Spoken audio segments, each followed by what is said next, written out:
El genocidio en Gaza es la fiel muestra de la crueldad humana en todo su esplendor, pero también es la fiel muestra de la indiferencia de un mundo que se aterra, pero que no hace nada. En el mundo hay muchos ejemplos de esta sevicia del ser humano contra pueblos enteros, millones de personas que han sido asesinadas, que han muerto de hambre, sin que nadie se movilice. Desde la coyuntura de las noticias nos devolvemos en el tiempo. Esto es Memorias del Mundo, un video podcast disponible en YouTube y en todas las plataformas de audio. Teresita, hemos hablado en Memorias del Mundo para recoger y devolvernos en el tiempo el registro de la crueldad sin límites que está ocurriendo en Gaza. Ya hemos hablado de las ofensivas israelíes, ya hemos hablado de la hambruna, pero ahora hay que hablarlo con letras de molde y en mayúscula.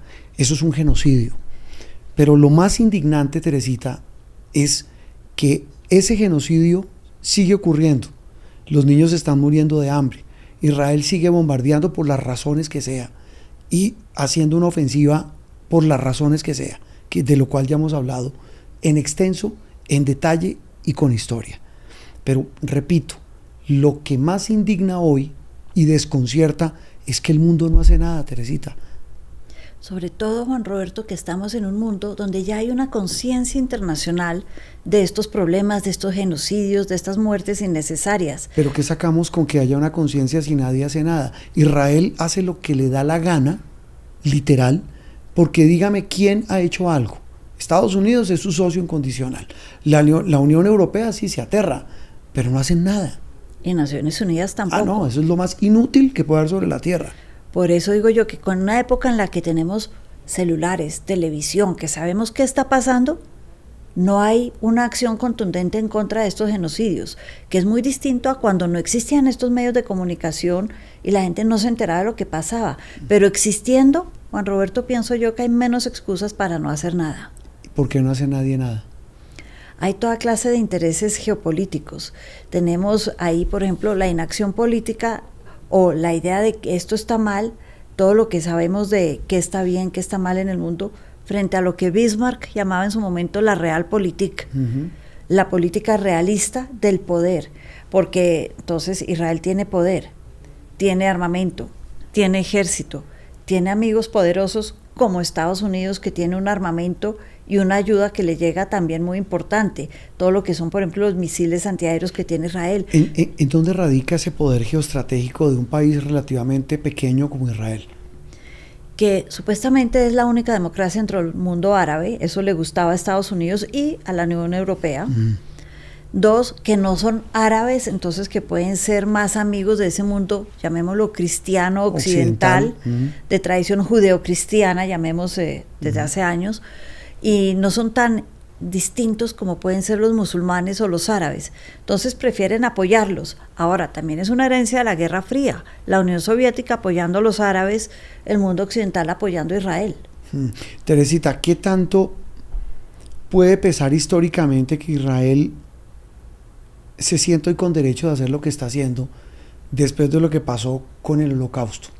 Y se lo pregunto porque he hablado con varias personas de la comunidad judía en Colombia y me dicen eso.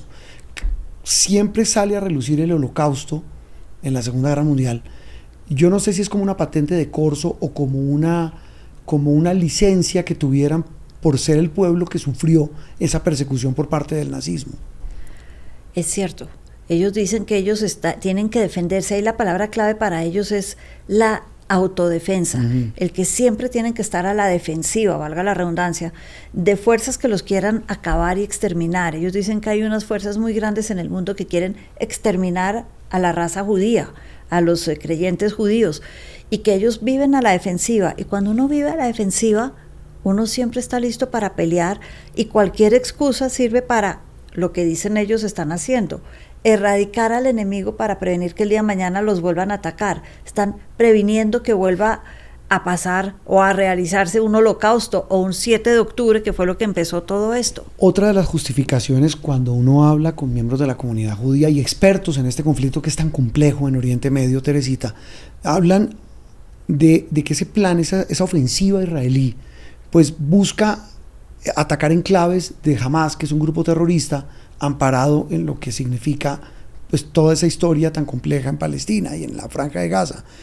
Pero es que el problema es que le ponen un bombazo a un hospital, matan heridos, médicos, periodistas, o sea, pareciera un plan de exterminio indiscriminado.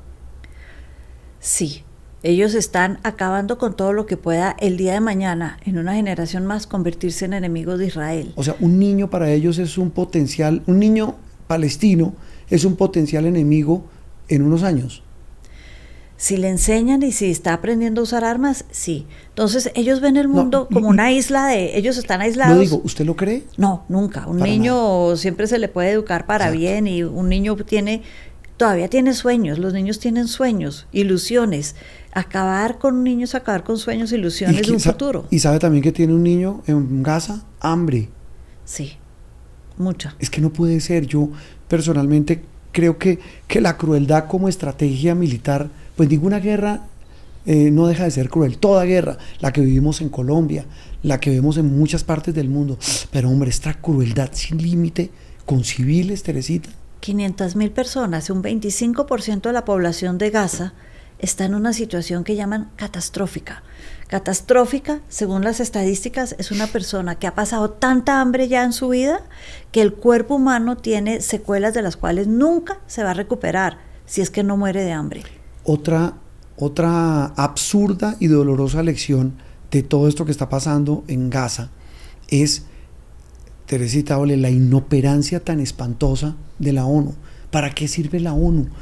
¿Cuánto presupuesto tiene al año una entidad en la que el secretario general llama a los líderes del mundo y ni siquiera le pasan al teléfono?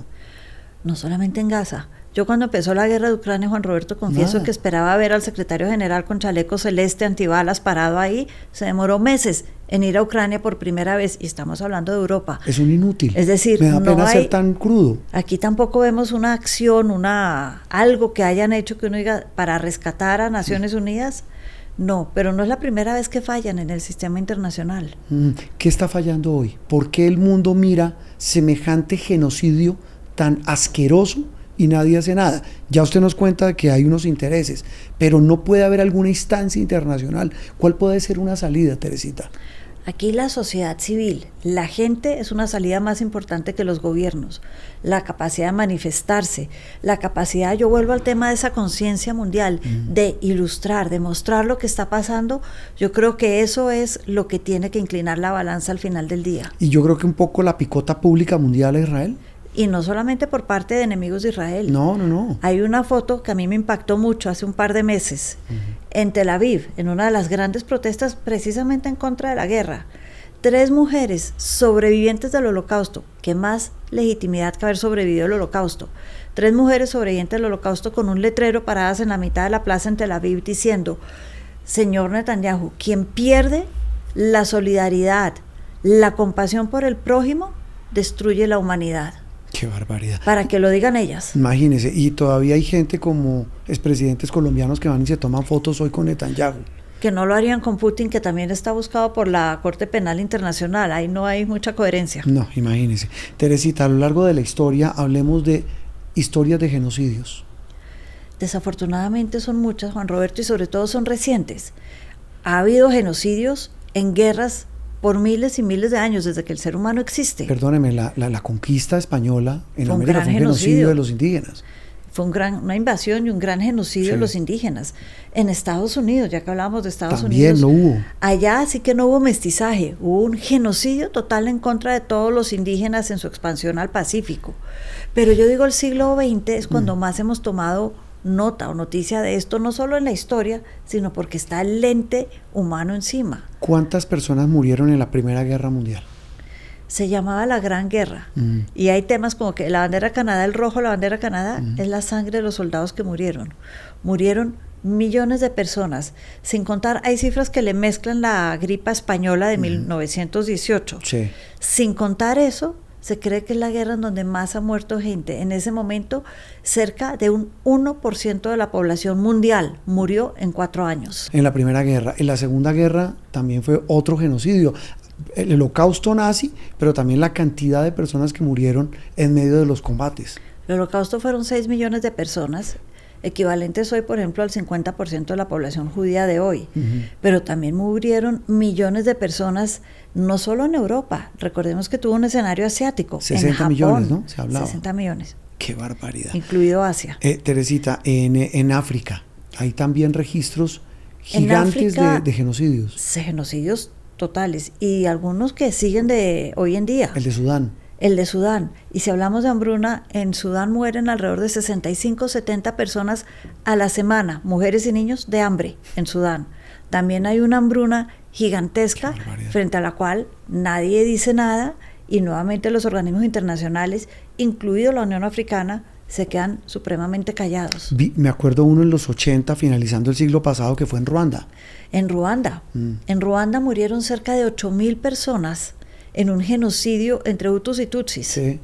Los Tutsis sobre todo pusieron la gran mayoría de esos 8.000 que se mataban a machete, a machetazos. ¡Qué barbaridad! Fue un genocidio, y otra vez no pasó nada. Y después de ese vino Bosnia. Claro, la guerra de los Balcanes. Y si estamos hablando de no hacer nada, hubo un día en Bosnia, uno de los grandes ataques en Srebrenica, donde mataron a hombres y niños, otra vez niños, porque podían crecer y convertirse en enemigos. Mataron cerca de 1.800 en un día, con las fuerzas de Naciones Unidas mirando y sin intervenir ni hacer nada. Y si hacemos de no hacer nada, con la excusa de que el mandato de ellos era no intervenir, sino mantener el orden. Y si hablamos de no hacer nada, Teresita, pues veamos lo que pasa en Colombia. Estamos hablando de una nación que lleva más de 60 años de conflicto, y uno bien puede hablar de un genocidio, la violencia política de la primera mitad o la mitad del siglo XX. Después vino la conformación de las guerrillas, el narcoterrorismo, que fue un genocidio de este psicópata Escobar contra Colombia. Vino el exterminio de la Unión Patriótica, las masacres paramilitares, las masacres de la guerrilla. Aquí en Colombia también tenemos, y el problema es que aquí tampoco se ha hecho nada.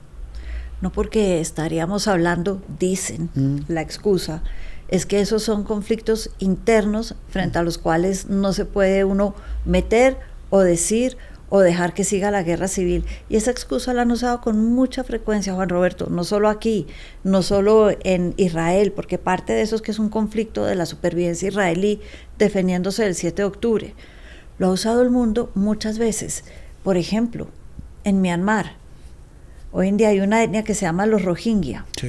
Ellos son musulmanes en un país budista, y han muerto cerca de 2 millones de ellos por cuenta de las Fuerzas Armadas de Myanmar, que no los quieren ahí, y han creado el campo de desplazados más grande en la frontera con Bangladesh del mundo. Teresita, qué manía la del ser humano de sacar siempre a relucir lo más oscuro de su alma para mostrar lo peor de la crueldad. Y con qué facilidad decimos, eso es un problema interno del otro y no mío. Teresita, porque las noticias también tienen historia. Esto es Memorias del Mundo, un video podcast disponible en YouTube y en todas las plataformas de audio.